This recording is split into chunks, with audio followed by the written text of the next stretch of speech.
मामला भी supreme court में ही था। इसी सुप्रीम कोर्ट में जस्टिस जोसेफ ने कहा था कि चुनाव आयुक्त ऐसा होना चाहिए जो प्रधानमंत्री के खिलाफ भी एक्शन लेने में डरे नहीं, ले सके। आयुक्तों की नियुक्ति को लेकर नियम बनाया गया, तो उसमें प्रधानमंत्री, नेता विपक्ष, सुप्रीम कोर्ट के चीफ जस्टिस होंगे, मगर प्रधानमंत्री ने चीफ जस्टिस को निकालकर बाहर कर दिया, सब कुछ अपने कब्जे में ले लिया। सोचिए, चुनाव आयोग एक स्वायत्त संस्था है, उसे राजनीति से एकदम अलग होना चाहिए, मगर नरेंद्र मोदी ने चुन चुनकर वहां अपने लोगों को बिठाया और इस कदर चुना कि लोकसभा चुनाव के कुछ हफ्ते पहले ही निर्वाचन आयुक्त को इस्तीफा देना पड़ा, फिर वहां नए व्यक्ति को बिठाया गया। यानी देश के सबसे बड़े चुनाव से ठीक पहले दो निर्वाचन आयुक्त प्रधानमंत्री ने अपनी इच्छा से बनाया। कोई भी ईमानदार व्यक्ति जो ईमानदारी से चुनाव करवाना, संजीव खन्ना और जस्टिस दीपांकर दत्ता ने ईवीएम मशीन के सोर्स कोड को लेकर कहा कि इसका खुलासा नहीं किया जा सकता, क्योंकि सोर्स कोड अगर सामने आया तो इसका दुरुपयोग हो सकता है। यही से सवाल उठ गया कि अब तो सुप्रीम कोर्ट भी खुलेआम स्वीकार रहा है, बोल रहा है कि ईवीएम मशीन का सोर्स कोड यदि सामने आ जाए, पता चल जाए, तो उसको हैक किया जा सकता है, दुरुपयोग किया जा सकता है। यानी सुप्रीम कोर्ट के भीतर जस्टिस द्वारा कही गई ये बातें एक नए सवाल को पैदा कर गई। कई महीने पुरानी बातें हमने पहले भी चर्चा किया है। तथा यहाँ ध्यान देने वाली बात यह है कि अगर हैक करने के लिए सोर्स कोड की जरूरत है और हैक करने का आरोप बार-बार बीजेपी पर लगता है, चुनाव आयोग पर लगता है कि ये करवाता है, अगर ये लोग ऐसा कुछ करेंगे तो इनको सोर्स कोड कहां से मिलेगा? तो अब अपनी स्क्रीन पर इस खबर को देखिए। राह चलते किसी सामान्य व्यक्ति के नहीं, बल्कि भारत सरकार के ही पूर्व सचिव रह चुके EAS शर्मा ने पिछले दिनों चुनाव आयोग को पत्र लिखकर कहा था कि ईवीएम मशीनें जहां बनती हैं उस कंपनी के भीतर स्वतंत्र डायरेक्टर के रूप में भाजपा ही घुसे पड़े हैं। जरा ध्यान से समझिए, BEL नाम की कंपनी है जिसमें भारत में प्रयोग की जाने वाली ईवीएम मशीनें बनाई जाती है। इस पत्र के अनुसार ईवीएम का निर्माण, आपूर्ति तथा ईवीएम के मूल को बनाने वाली चिप्स जो होते हैं, जिसमें सोर्स कोड होता है, ये सारी चीजें जहां तैयार होती हैं उसी संस्था में भाजपा के लोग बिठाए गए। ये वीडियो शूट करते समय मैंने खुद ही सोचा कि एक बार फिर से जांच लेते हैं। ये पत्र तो कई महीने पहले चुनाव आयोग को लिखा गया था। BEL के वेबसाइट पर जाकर देखा तो कई महीने पहले उठे इस विवाद के बाद भी चुनाव आयोग ने बीजेपी के लोगों को BEL से हटाने का काम नहीं किया है। यानी देसी भाषा में इसे कहें तो ये तो चोरी ऊपर से सीना चोरी। इतनी बेहयाई, इतनी बेशर्मी दुनिया के किसी देश में, किसी लोकतांत्रिक देश में किसी ने नहीं देखी होगी। भारत में तो गारंटी है कि किसी ने नहीं देखा होगा। इन तस्वीरों में आपको 7 लोग दिख रहे होंगे और 7 में से कम 4 हैं जो भाजपा से स्पष्ट रूप से जुड़े हुए हैं। इन 7 में से 4 नाम आप सुन लीजिए, मनसुख भाई, डॉक्टर शिवनाथ यादव, श्यामा सिंह और PV पार्थ सारथी। पिछले दिनों एक वीडियो में हमने विस्तार से इन लोगों का पूरा कच्चा चिट्ठा खोलकर दिखाया था। कोई बीजेपी के जिलाध्यक्ष पद पर है, कोई पूर्व उपाध्यक्ष रहा है यूपी में, तो कोई बिहार में भाजपा का उपाध्यक्ष रह चुका है, कोई बीजेपी ओबीसी मोर्चा का राष्ट्रीय सचिव रह चुका है, और तो और लोकसभा के चुनाव के लिए विधानसभा के प्रभारी भी रह चुके हैं। इनमें से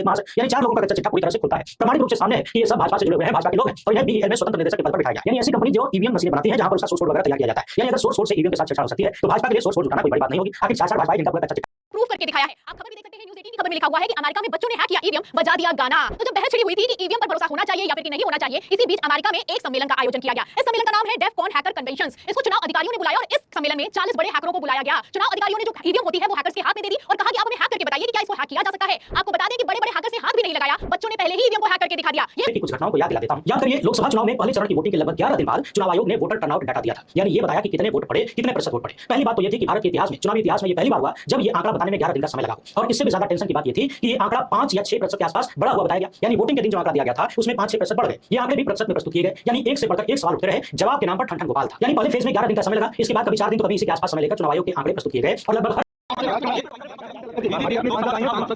लोकसभा का चुनाव हुआ, मैंने और हमारी पूरी टीम ने लकीर में 13 मतदान केंद्रों पर कांग्रेस के पोलिंग एजेंट नहीं हम लड़े होती है। ये कोई नहीं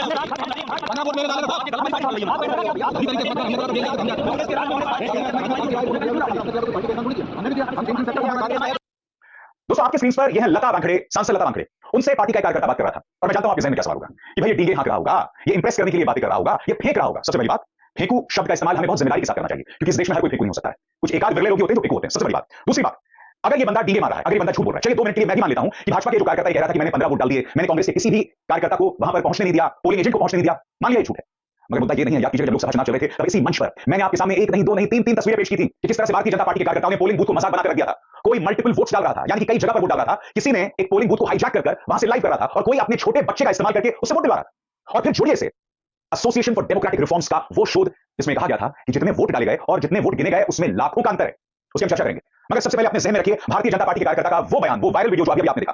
अब मैं आपको दिखाना चाहता हूं, लोकसभा चुनाव के दौरान एक भाजपा का कार्यकर्ता 1 नहीं 2 नहीं कई जगहों पर वोट डाल रहा था। इस पर कोई अंकुश नहीं था। मैं आपसे सवाल पूछना चाहता हूं, क्या उसकी कोई गिरफ्तारी हुई? उसको लेकर प्रशासन ने क्या कार्रवाई की? आज तक हमें नहीं पता है। और ये व्यक्ति मोबाइल फोन पर कई जगहों पर मल्टीपल वोट्स डाल रहा था। देखिए,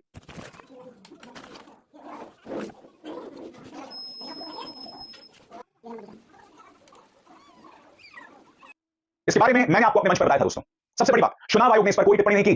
खैर, चुनाव आयोग का तो क्या कहना। गर्मी में चुनाव हुए, कई सरकारी अधिकारी गिड़गिड़ा रहे थे कि गर्मी में चुनाव मत कराइए, कई लोगों की मौतें हो गई। चुनाव आयोग तो उस पर भी चुप रहा, तो इस पर क्या बोलेगा? एक दूसरा वीडियो दिखाता हूं दोस्तों। भारतीय जनता पार्टी का कार्यकर्ता गुजरात के अंदर, ये जो इससे पहले आपने वीडियो देखा वो उत्तर प्रदेश का था। यानी कि मध्य प्रदेश में भाजपा के उस कार्यकर्ता का दावा कि मैंने 15 वोट दिए और कांग्रेस को घुसने नहीं दिया। फिर उत्तर प्रदेश में एक व्यक्ति कई जगह पर वोट डाल रहा है। अब गुजरात की बारी। एक व्यक्ति एक पोलिंग बूथ के अंदर से फेसबुक लाइव करता है। नजारा देखिए दोस्तों।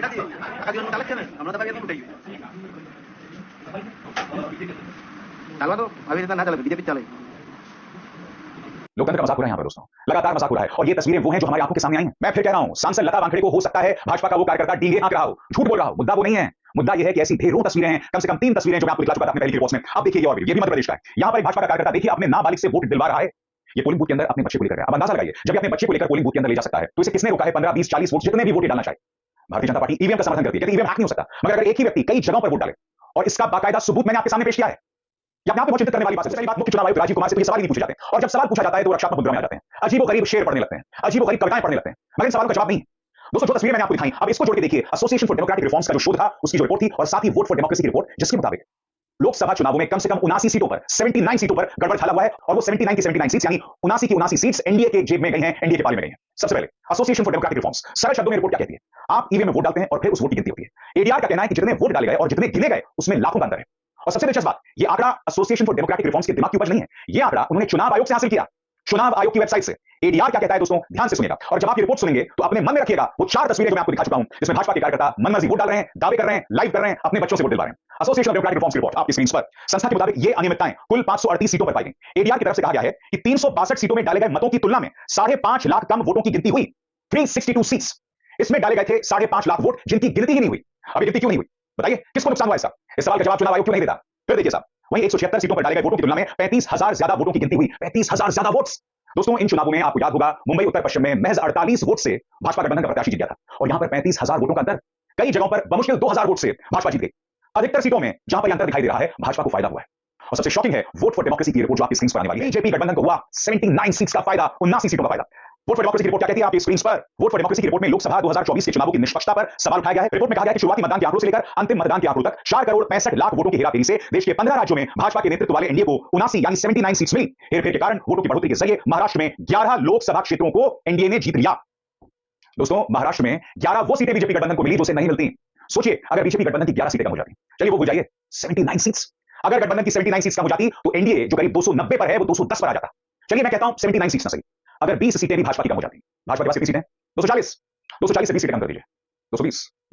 चुनावी जानकार लगातार कह रहे थे कि इससे ज्यादा बीजेपी को नहीं मिलनी चाहिए। सबसे बड़ी बात याद कीजिएगा दोस्तों, बनारस के बारे में भाजपा के कार्यकर्ता ने क्या कहा था? भाजपा के कार्यकर्ता ने कहा था कि प्रधानमंत्री हार रहे थे, हमने जोर लगाया और फिर रहस्यमय तरीके से प्रधानमंत्री जीत गए। क्योंकि याद कीजिएगा एक दौर था जब प्रधानमंत्री हजारों वोटों से अजय राय से पीछे चल रहे थे। याद है कि नहीं आपको? उस पार्टी के कार्यकर्ता ने क्या कहा था? ये बयान भी जोड़ लीजिए उन 4 तस्वीरों के साथ जो मैंने आपको अभी दिखाई। सुनिए उस कार्यकर्ता ने क्या कहा था। आखिर नरेंद्र मोदी जी जो 1.5 लाख वोट पाए वो भी किसी तरीके से दिलाया गया उनको, वो हार के बराबर है, पर वो प्रधानमंत्री बनेंगे। जो दावा इस कार्यकर्ता ने किया था इसे कांग्रेस ने बड़ा मुद्दा बनाया। और याद कीजिएगा दोस्तों, राहुल गांधी ने क्या कहा कि अगर हमने बनारस में संजीदगी से तैयारी की होती, अगर प्रियंका गांधी वाड्रा बनारस से उतर गई होती तो प्रधानमंत्री नरेंद्र मोदी हारते थे। बनारस को कांग्रेस ने गंभीरता से लिया ही नहीं था। अगर गंभीरता से लिया होता तो तस्वीर कुछ और होती।